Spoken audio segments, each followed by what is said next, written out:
I realized that it's been about 26 years since I stood up in front of an audience, a bit like this, not necessarily proficient in computer science, and tried to explain what the hell malware is.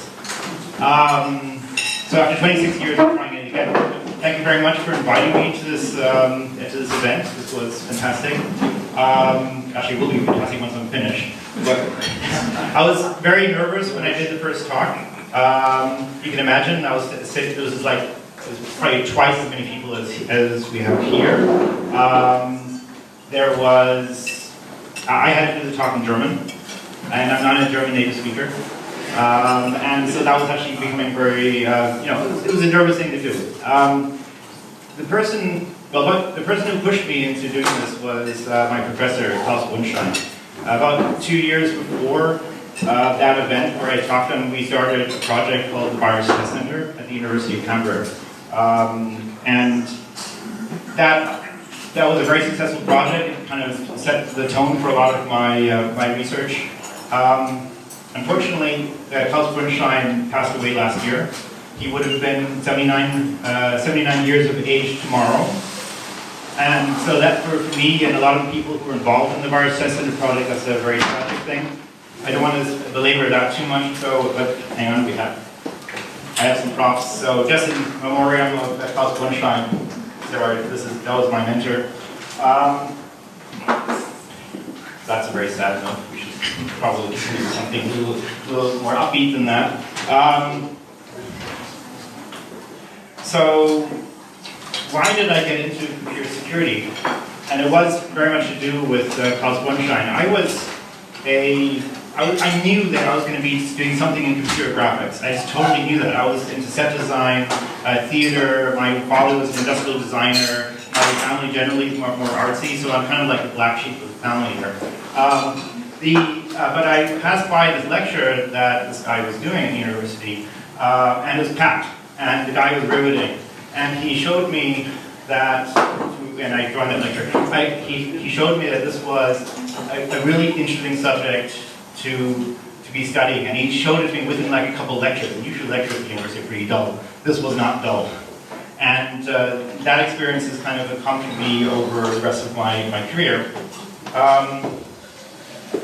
So all that culminated with like 1992, where I don't know whether anybody was around back then, but there was the case of the Michelangelo virus. After that first public speaking event, I was in the press, and they seemed to like my German. My German, because an American speaking German always sounds a little bit weird, and it sounds more professional maybe, I don't know. Sounds like something more special, so I was being handed around from one talk show to another talk show. It was kind of really bizarre. Luckily after that, a lot of that crap died down. I get back to actually some real research. So in case you had trouble reading the notes, and as Christian said before, my name is Gordon Swimmer. I work now at Trend Micro. I'm a threat researcher there, or what is called a threat researcher there. And Trend Micro, just in case you haven't heard of us before, we are one of the biggest security companies in the world. The reason why you probably haven't heard of us, if you have, if you haven't, is that we're kind of more based in Asia than here, and we also deal more with enterprise space than consumers. So that's just a little bit of a blur from our point of view. What do I do? I'll explain that way later in the talk. The other thing I'd like to do is have a quick shout out to everybody here in the room. First of all, actually, I would like to know, how many people here are computer scientists? Wow, I'm in trouble. All right, that's about half of it. So I also organize a meetup here in München called MULSEC. Can I have a show of hands for everybody from MULSEC here? In case you actually wonder who they are. So we got some people here and there. So if you're interested in security and you also like beer, we do this. Hopefully, we try to do this every month. We try to have one meeting every month. I'm the organizer, but actually, Chris over there is passively eating at the moment. Yes, but he actually does a lot of the organization nowadays. All right. So, just to check, does everybody have a drink? Yes? check. If you don't have a drink, there's people who will take care of you. And you're going to need a drink. You're totally going to need a drink. So I expect that for most of you, malware is just a nuisance. Whether you're just an ordinary user or... He doesn't have a drink. He doesn't have a drink. Get this guy a drink. So, all right. So for most people, malware is really just a nuisance. And if you're a system administrator, you might have more. You might have more involvement with dealing with malware problems. If you're a user, you just want your antivirus to get rid of it. Thank you very much. It's, however, for us, quite an interesting subject. And I'll kind of back up a little bit and try to explain why. And I think the first question we have to ask ourselves as computer scientists is, can we generally detect and prevent malware? Does anybody have an opinion on this? No. No. Okay. So see, this is a computer science, section over here. They know the answer already. So you will refrain from answering my questions in the future. No, but it's true. So why is it true? All right, let's back up a little bit. We're like in the 1920s, and there are these guys who are somewhere between philosophy and math, and they're contemplating whether we can, whether we can determine right or wrong, whether something is computation, whether we can prove things or not. And a lot of names I could involve, like Hilbert, Gödel. Actually, there's a great comic book in case you're interested called Logic Comics. If you're interested in this sort of subject, you might want to look into that. Yeah, does anybody know Logic Comics? Yeah, okay. One sole person. Very interesting comic, read it. But he basically, so Gödel, for instance, would say things like, this assertion cannot be proved. What does that mean? How do we interpret that? So can we prove, if we prove the assertion, then it's wrong. If the assertion turns out to be right, then it's also wrong. So we have a contradiction there. But there was this dude who, a little later in the 30s or so, who wanted to know whether this also can be applied to algorithms, and particularly he wanted to know, can we determine whether a given algorithm terminates or not? And this is not the same thing as whether your computer crashes. Does this algorithm terminate, or does it just keep on running and running and running? Can we determine that? So this guy was called Alan Turing. Some people may have heard of him. Has anybody seen The Imitation Game with Benedict Cumberbatch? Yeah? Okay, pretty much everybody. Has anybody seen Breaking the Code, which was a BBC production in 1996? One, okay. You were one of the computer scientist people, weren't there? All right.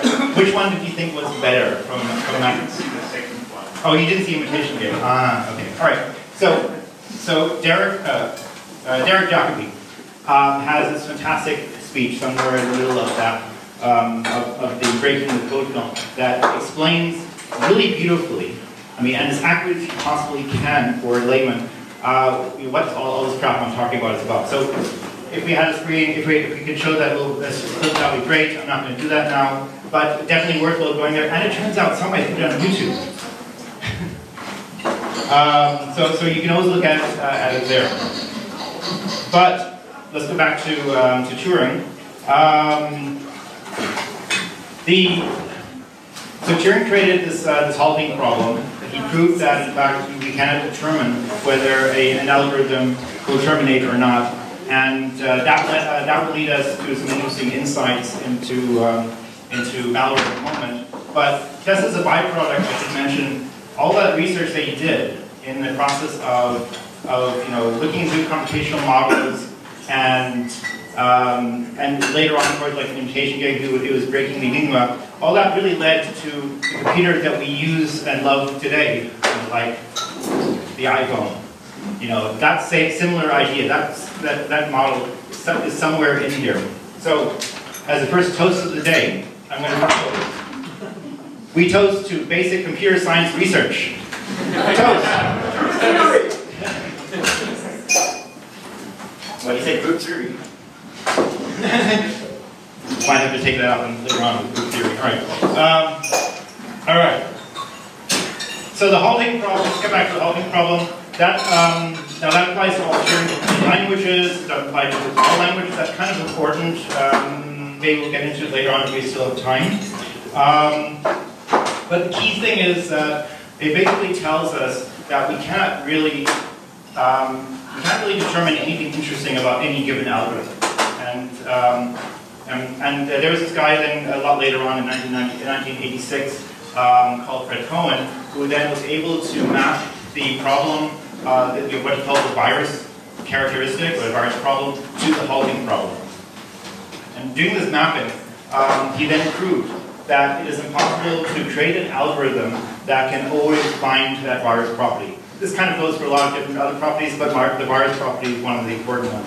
And so, theoretically, we cannot detect malware. So this is a very short talk. Sorry, I'm going to leave. No, it's obviously, we couldn't leave it at that. So there are a lot of things that we can do. But, and in fact, what we ended up doing, because when malware started to become a real issue, 1988, which is when I started off doing my research, what we tend to do is just look at it on a sample by sample basis. Every sample kind of has characteristic strings in it. We can search for those. So we kind of found something that would actually work in practice. So that was very nice. But this has a problem, of course. And for this, to demonstrate this problem, I need a volunteer. You want to volunteer? Sure. Okay. So you know the game rock, paper, scissors. Rock, paper, scissors. Rock, paper, rock, paper, scissors, show. So we'll play it once just to see what we actually get, because I never get it either. So rock, paper, scissors, show. Okay, so he beats me. How does this work in an antivirus virus field? So you are going to be, you're going to be the antivirus, and I'm going to be the virus. So watch this carefully. This is very important that you watch this. So, rock, paper, scissors, show. See what I did there? I waited for him to show, and then I showed. That is how viruses and antiviruses work. The virus gets to show first. The antivirus gets to show first, and then the virus goes. That's why this approach of just detecting strings is not a particularly good one. And luckily, we don't do that anymore. But foundationally, this is how a lot of the antiviruses under the hood kind of still work. There is a sort of a signature-based approach to most antiviruses. It's not the most important part, but it is a part of it.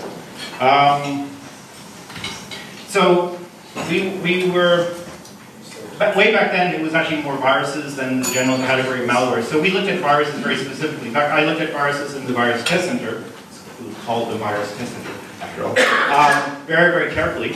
And I realized that viruses do something that which actually Cohen called the virus property, and it's very specific. It was actually copying. It had to copy itself onto another file object or other types of objects if there are other objects of interest. And we thought, well, or I thought to myself, all right, what if we would build this like a little petri dish, like biologists do. Biology, they have little glass dishes, petri dish, and put stuff inside, but then put the virus inside. And then just let it kind of run around there and see what happens. Does it replicate? Does it not replicate? Well, this is what I built. Was it 1990, 1991? I don't really remember now. That was kind of like the first kind of sandbox system. What it allowed me to do was to observe very accurately what the virus was actually doing, and I could see the virus property in action. Now that doesn't really make for a very good antivirus, but it does give me a way of analyzing viruses automatically, as well as kind of doing the back office work that you need in building an antivirus. And it kind of resembles how we do science, doesn't it? We're looking at properties. What is a cat? It kind of has this furry thing with the vertebrae in it. and whiskers and pointy ears and things. We're looking for characteristics that say, this is a cat. Well, I was looking for viruses, so I found this is the way I would find viruses.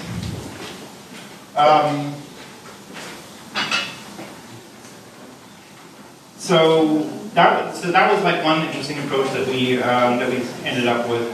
When I moved later on to IBM Research, we kind of took that idea in a different direction. What we did was we noticed that there was a certain pattern of inspection that you can observe if you knew how the file looked like beforehand and after the infection. It turned out that the infection wasn't just randomly override crap. It was actually there was a certain pattern to it. So we were able to create a very basic antivirus. It didn't detect everything, but it also was, and it had like one false positive. It was really strange. False positive. This is kind of like legal or we made a mistake. It was actually turned out to be a very good way of finding a large class of viruses without really a lot of effort.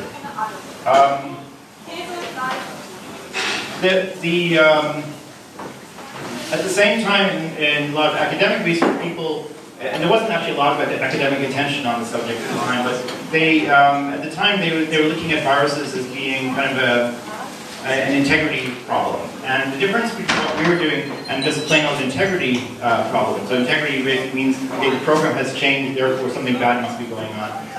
It turned out that approach would cause too many false positives, whereas we really literally only had this one false positive. So we're actually going pretty good there.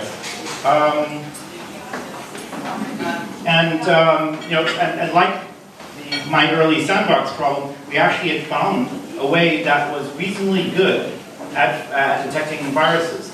So I'm going to propose another toast. We haven't drunk for a while. And this is, here's to you, Turing and Cohen.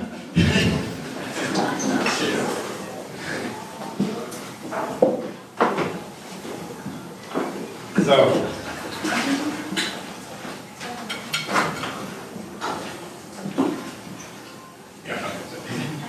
we've got food coming forward. So there's a reason why we call computer science science. And sciences in general are a great way of bringing order to the phenomena we see, all around us. So, and one of the things that we observed was that in biology, mammals in particular have a pretty good defense system for against intrusions in the form of bacteria or viruses, in this case, biological viruses. So how does nature actually protect itself? This was kind of an interesting question we asked ourselves. And it turns out that it has an innate and an adaptive immune system. Now, the innate system was kind of like what we already did with this integrity checking idea, this idea that we can detect how the virus changes the object when it infects the thing. But how about an adaptive system? How could we create something like that? So what we did was we built, and I'm not going to go into detail because it would take way too long, but we started building a system where we would use kind of heuristics on the endpoint to detect things that were like viruses that we weren't so sure about, basically send them up to my little sandbox in what now we would refer to as a cloud. Back then we didn't have a name for it. And then analyze it. And I had like this whole bank of machines just analyzing viruses all the way. And then sending down the antigen back. So antigen, fancy word, detection. Basically this means detection. So we send the antigen back down to the individual machines.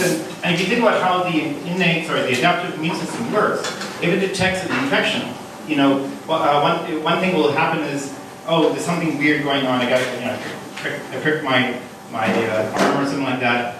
One thing it'll do, it was also start going red and swelling and stuff like that. And that's actually kind of drawing attention drawing the attention of the immune system to what's happening there, so that it knows that there's something I need to do there. And once we can pull down that antigen, we could then send the antigen directly to the areas that we think were infected as quickly as possible. And this system worked actually really well. We demoed it in 1998. It was actually in operation for about 1 year. And then we got bought. And I don't know what that company did with the system, but it worked. And nowadays, this is basically what everybody does. So it took a long time for the rest of the industry to catch up. So, mainly because a lot of people were very married to the idea of, of analyzing every single virus that came across them. They want to look at it, they want to see the code. It's fun. It is fun. I mean, no doubt about it. We have 500,000 freaky samples to analyze every day.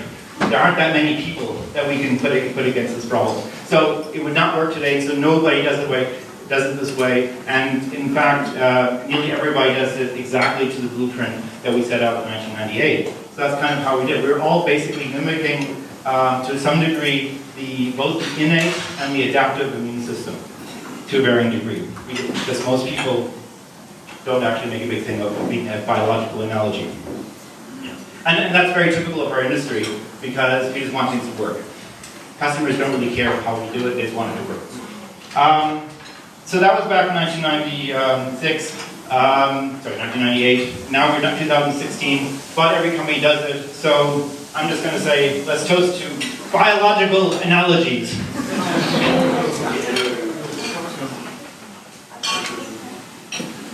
It's important in these talks to stay very hydrated.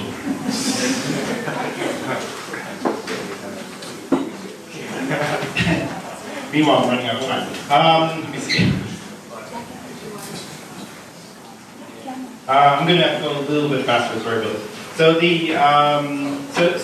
meanwhile, I was also looking into how malware looks in relationship to the rest of security. There's a lot of theories going around how one can adapt it, but a lot of people were not treating malware and the rest of security as kind of like the same subject. It was kind of something that these antivirus people did over there, and we did the real stuff with that side. And so I was annoyed enough to actually write my thesis on that subject. So this book over here, Malware Intrusion Detection. There's one person in this room scary enough who actually read it. And more importantly, he actually did something about it which I didn't. He created a conference, a very successful series of conferences, which I think is probably the responsible for all of the development that we've seen recently of merging of these technologies, the computer malware technologies and intrusion detection technologies and other security things on the other side, and that is William Klegel over here, also a MOSEC member. So definitely, yeah. So give a hand.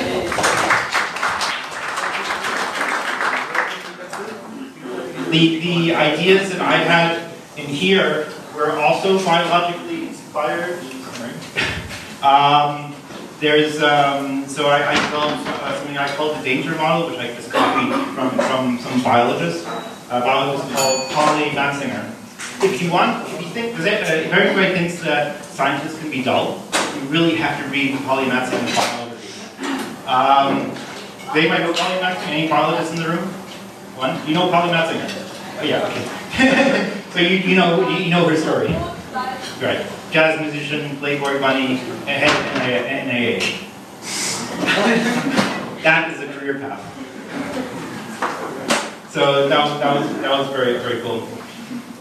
Things changed though in about the same time that I was doing this, and this was like around the early 2000s.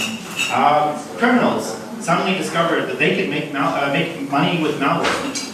It took them a while. It took them like over 15 years to figure that out, but they finally figured out, yes, you can make money with malware.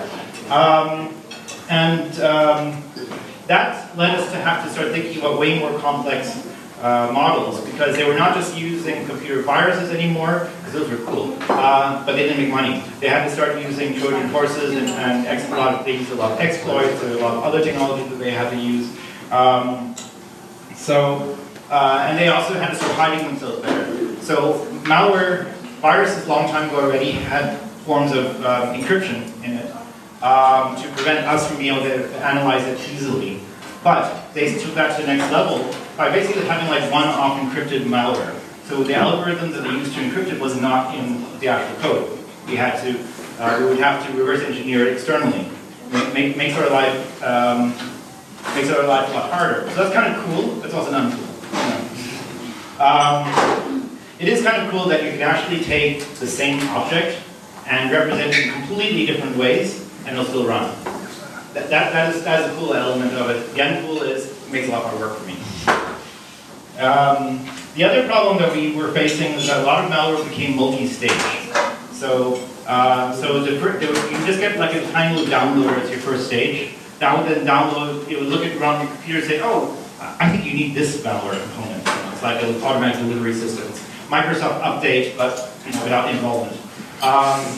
It's now, right? Yeah, Microsoft now does it exactly that way. So, this furthers my theory from the 90s that Windows is a virus. But certainly, so after the first stage, you get the second stage, and that would usually start talking to a command and control server, and the command and control server say, well, maybe we should start sending spam messages, or maybe we should steal the person's private credentials. Or maybe we should hack his bank account. There's all sorts of things that that you can do. Basically, once you have malware on a machine, you can do anything. So this is it's sort of important to get rid of the malware as soon as you can.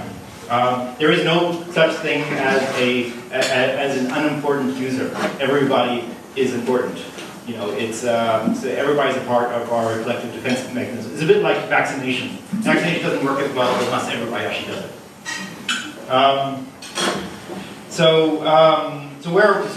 To understand malware nowadays, we have to go further than just looking at the actual code. We have to understand how the internet looks like.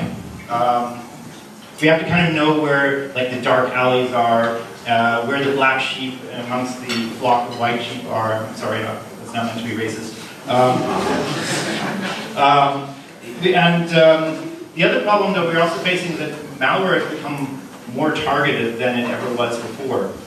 We set up honeypots a couple of years ago that pretended they were water pumping stations all around the world. And boy, were we attacked. They would try to mess with the PLC controller. It was, hack into the web interface, the WinCC interface, get down to the PLC level and start trying to adjust our virtual pump. It didn't actually do anything. It was just standing at somebody's desk. Suddenly, whir, and something happened. That was sort of very interesting. Why would they do that?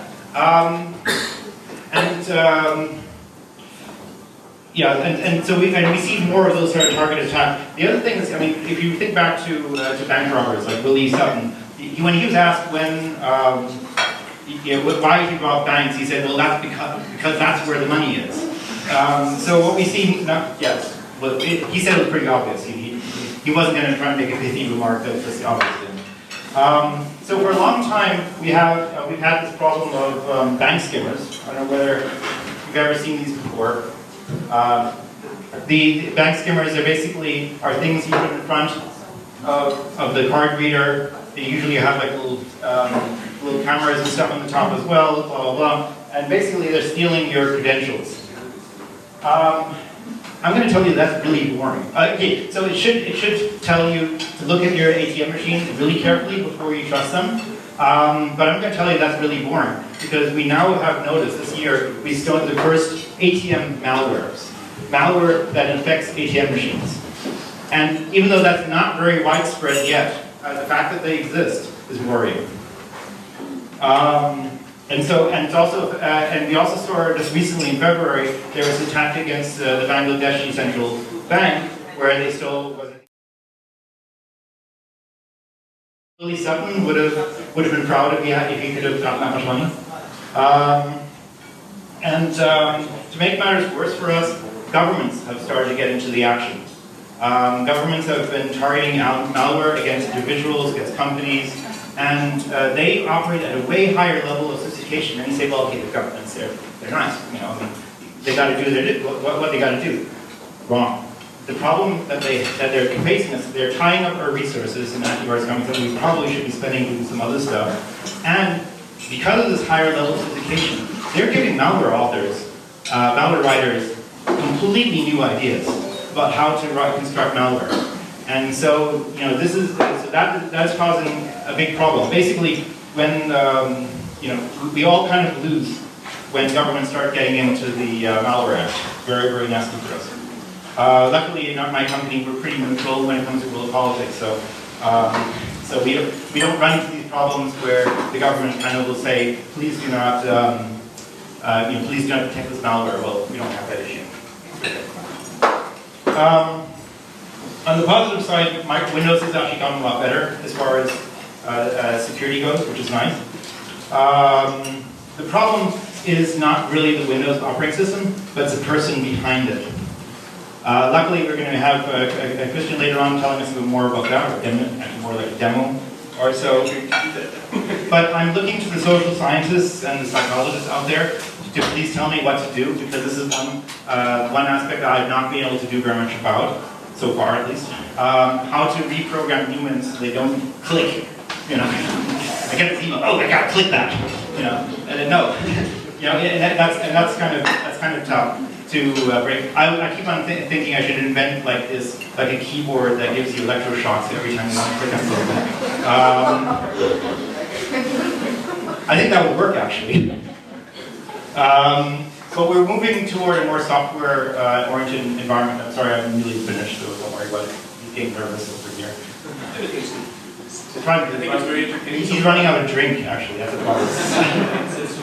So we're moving to a way more software-oriented world. So I don't know how many people here own a car, but if you actually open that front lid, you know, you open it up and you see all these masses of cables and pipes and blah, you know, in there. So and you know, and I look at nowadays and say, what the fuck?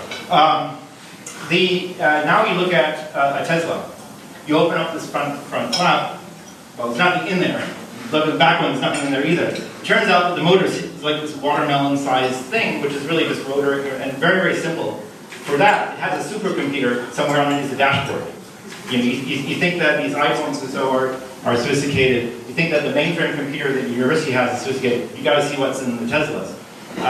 Those are pretty. So basically, what we're driving around in the future will be supercomputers with wheels.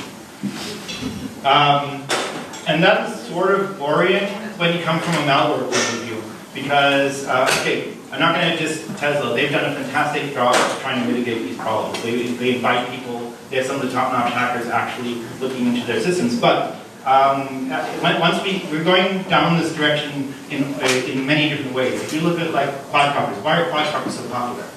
Because they've reduced the problem of aerodynamics to a computer science problem.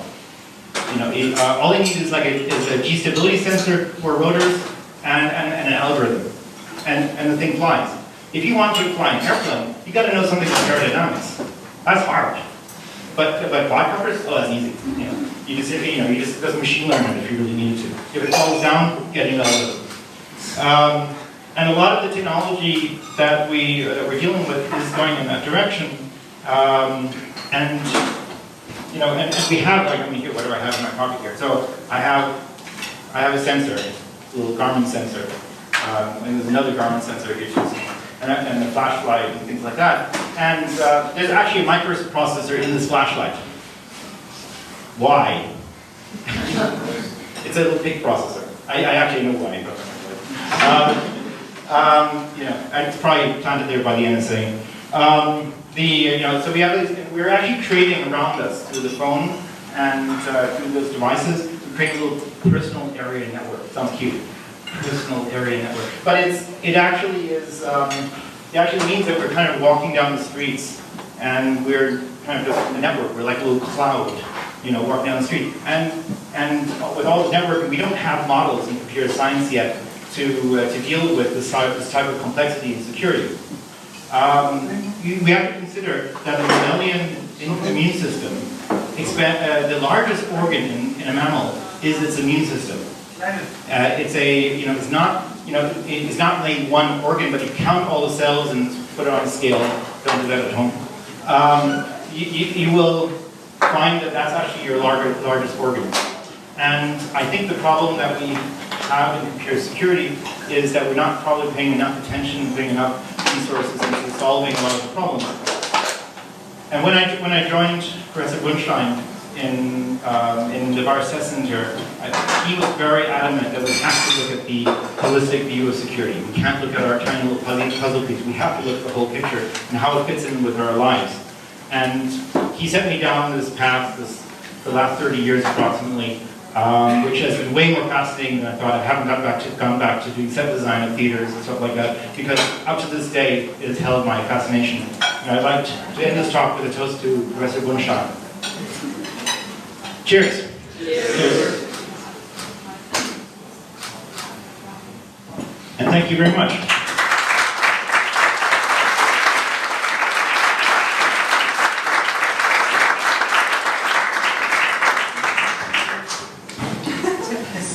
Do we have some questions?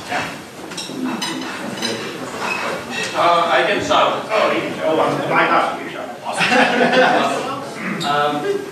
I'm a biologist referring to computer science.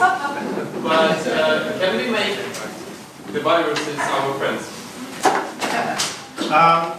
There's no reason why. There's no reason why that we couldn't do that, but we haven't created the ecology where that would work. So, so I don't know what viruses, but in biology, we actually symbiotes with bacteria. You know, I didn't go into it because I didn't have any time, but we used to. I know. Yeah, you know, but the other people may not know. We used to think that the immune system worked based on non-self determination. We now know, or now think we know, that that's not really the case anymore, because we have all this bacteria in us. So we could perhaps create an ecology on it. I would advocate that. I haven't seen an application where we want to do this. Right? This has been tried in the past. We had this creeper and reaper worm that Xerox PARC had created, I think, in the early 80s or so. And they wanted to use it for network maintenance and stuff, but there wasn't really any point. You could do everything better with other technologies. So my answer is, we haven't thought of a good reason, you know, not a play reason, but a good reason for doing it. There must be more questions.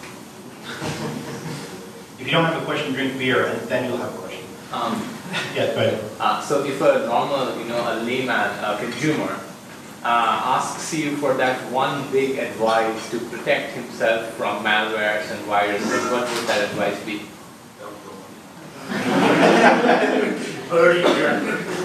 Is this? Can I go for the option of not having a computer? You can't. You're making it hard on me. I have to have another drink on that. So there was this theory that you could take a computer, you could bury it in a piece of concrete, turn off the power, and it still get infected. Okay, that may not be entirely true. Most of the time, if you are in the real world, if you're using a real operating system, whatever that means, if you have it up to date and you have an antivirus that is halfway decent, and you keep all these things up to date, and you do not click, resist the urge, then you probably are going to be okay most of the time. But at the moment we don't have the answers in computer security or computer science yet to create a secure system. And there's nothing I can suggest that an individual can do on his own, except for rely on technology to solve the problems that technology created for you. Kind of annoying. So you talked about antiviruses. So is this also true for Linux system? Yeah, of course. I mean, in fact, cyber criminals discovered that servers run on Linux. Wow, it's been a while. So yes, there's plenty of Linux software out there, Linux malware out there, and they're more targeted at the servers. But if you're running running Linux on your laptop, it could get infected as well. Yes. So I'm not going to show it to you.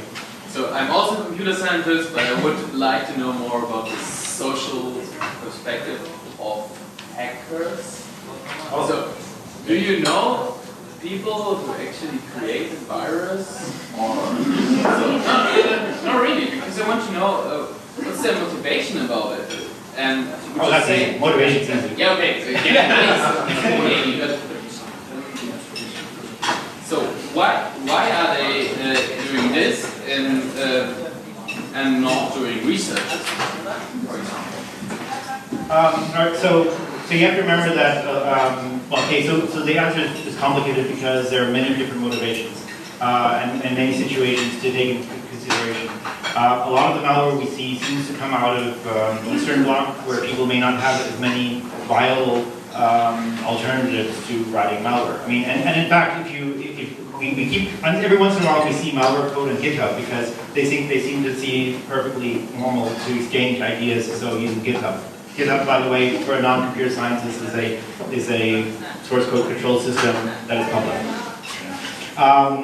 Why would they do that? I don't know. And then we also have seen in China, for instance, we have seen larger government-run, kind of like hacking outposts of the army, of the PLA, and they seem to also have hackers that create malware. Because nowadays, you can't really look at malware as a means to the end. It's just a part of the entire puzzle. And so when they're trying to attack some nation that they don't like, or they just want to get information out of, they need to utilize the tools that are there. And we also, actually, there are people in this room who have, I'm not looking at you, Chris, who create malware, but for legitimate reasons. You want to be able to test security. I'm not looking at you, Chris. And that's perfectly legitimate. You want to test your defenses. So there are various reasons. It's a very complicated question. Maybe once people have more alternatives, let's say in China or in Eastern Europe, it would happen to us. I can't say it, but it's hard to tell. Or maybe the price for malware would just go up. Anyway. I'm totally not of the field, but for me till now virus or malware was when I was clicking here. And then my page crashed and my computer didn't know what to do, I closed it off and so on. But then you said about, for example, this malware that attacked ATM and so on. So I wonder now, how much is my personal risk or my personal, fault in doing this regarding when I buy something online on a website, for example, I put my credit card. Of course, I cannot take $81 million, so there is not this risk. But if you put on my account, but I mean, I wonder how much is the website taking care of me? Let's say beyond my responsibility. Is there like a system that from states or so on that provides this security? I don't know. All right, so to answer the last part of your question first, the only nation that I'm aware of that seems to have a really active authority dealing with malware happens to be Switzerland. With the Melanie, Melanie.ch or Melanie.admin.ch, and they are pretty active about going after websites that look like they have been compromised and it might be hosting malware. Nearly every other country doesn't, for good and bad reasons. Unfortunately, security, at least for the foreseeable future, will remain your responsibility. Like if I go on the Lufthansa website and I buy, how can I know if they have it's not Well, so all right, so to put it in perspective, so let's say, so companies are getting a lot better at detecting malicious sites. If you, like we have, for instance, I think a Internet Explorer and a Chrome and Firefox plugin that will filter out sites that we think are we found to be hosting malware.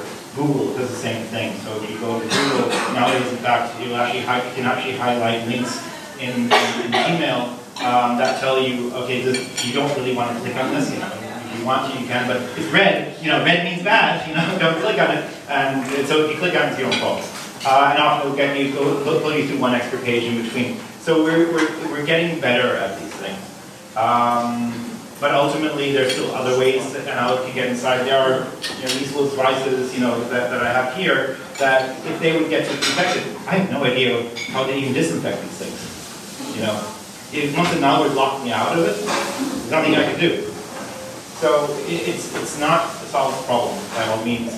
The best thing is just to be as vigilant as possible and consider yourself as a part of the security solution.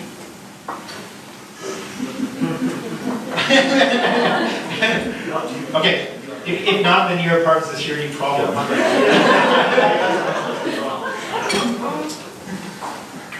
So any more questions? Yes, right away. I think that the last thing you told us, was kind of like 1996, your honeypots. What is that? The honeypots are a lot more recent. So what's kind of the next things coming up in malware research? So like good guys, what are you working on? What do you think is coming up in the next 5, whatever, 10 years? So what's on the horizon? I think it's very much these little devices that we're, a lot of the IoT field is becoming very big. The fact that we have microprocessors all around us, in those lamps, my flashlight, in these little sensors, in my phone, more and more we're in a living and connected world. And we cannot put antiviruses on, or security software necessarily on all these devices for many different reasons. I don't have enough time to talk about all of them. So the fact is that that will probably be a real big concern for us. And I think the next talk, Ulrike, is going to be going into that subject to some extent. Maybe not, maybe well. We'll see. But in any case, that is something that we definitely are looking at. What is the security model for the Internet of Things? So we have time for one more question. Okay, well, there's a break for this. Oh, there. So you were talking about how government sometimes interferes with your work. Yes. And can you tell maybe a story? No. of a real thing that happened that I don't know whether you could even talk about it, but because this is something that I feel that doesn't get so much into the public, and I'm not in your field at all. So Yeah, no. And the second question, just very quickly, what is the best system? There's actually 2 questions I cannot answer for different reasons. So the first question, whether how does the government interfere with a concrete example of that? Luckily our company doesn't get interfered with that much, not at all. And that's because of the country that you operate in, or why? Yeah, it's because we're pretty much, we're a Japanese company on paper, and Japanese are pretty liberal about these things, so they tend not to interfere. They also assume that there's no crime in Japan, so. So it can't be anything involving Japan, so it's not such a big deal. They don't worry what we do other places. Every once in a while, what happens, but it doesn't happen because of malware, because we work together with law enforcement agencies around the world, that they ask us to be pulled off and publicizing stuff until we finish this case. But that's not because they have malware involvement. It's just because it's for legal reasons. The last question I cannot answer because I'm a vendor. I represent a vendor, and I don't think it's appropriate for me to comment on which antivirus would be the best. So I think that'd be inappropriate. Thank you very much.